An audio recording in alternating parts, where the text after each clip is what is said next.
You'd think the Queen would be well-versed in accepting gifts that aren't quite to one's taste, but it seems for HRH, honesty is the best policy. She was presented with a painting that was supposedly of herself as a young girl and her father. This was her reaction. That is supposed to be my father. Yeah. No, quite. Didn't you recognise your father? No! How awkward is that?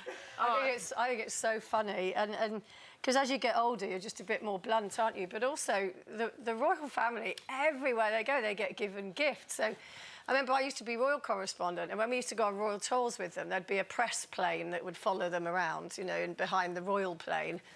And as the weeks went on, they would fill our plane with all the gifts that they didn't want. So there'd be the carved rocking horse with one eye that had been done by a villager, you know, and whatever. And it would be just like, put it on the press plane. And I don't know what they do with it when they get home. They must just stick it all in a warehouse or something. No, I think it's wonderful, though, that when you get older, you can be really honest, because I will lie my back teeth out whatever anybody gives, and I will completely convince the giver. Do you think that will change as you get older, or do you think that's just how you are? Oh, I hope so. It's like Nanny Thelma, sorry, Nanny Thelma. You know, she's 92 now, and we have to work ourselves up into a sweat before we give her anything because we're so terrified.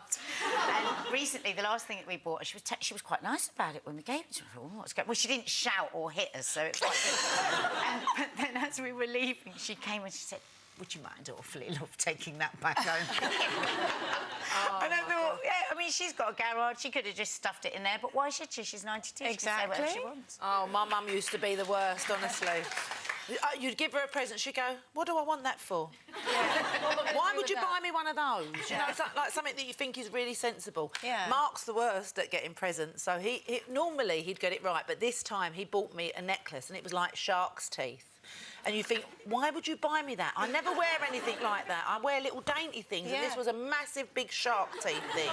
So it was like, as soon as he'd given it to me, I went down his pockets, found the receipt, and I took it back. Maybe there was a theory behind that, because maybe he was cross with you at the time. Because I have to hold my hand up, and I once did something that's really not very nice. It was about, oh, God, how long? 20-odd years ago, a long time ago.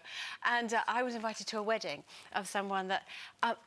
I didn't particularly get on with, and I knew I was kind of only invited because there was a whole load of us within the same sort of group going on, that were going.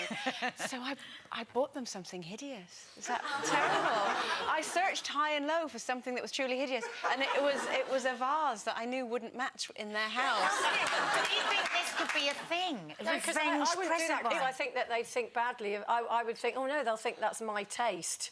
So I would... I do know what you mean, but I didn't care. No. I'm trying to think of all the people I might try and find a bad present for. Bad present for. It's quite liberating. Quite liberating.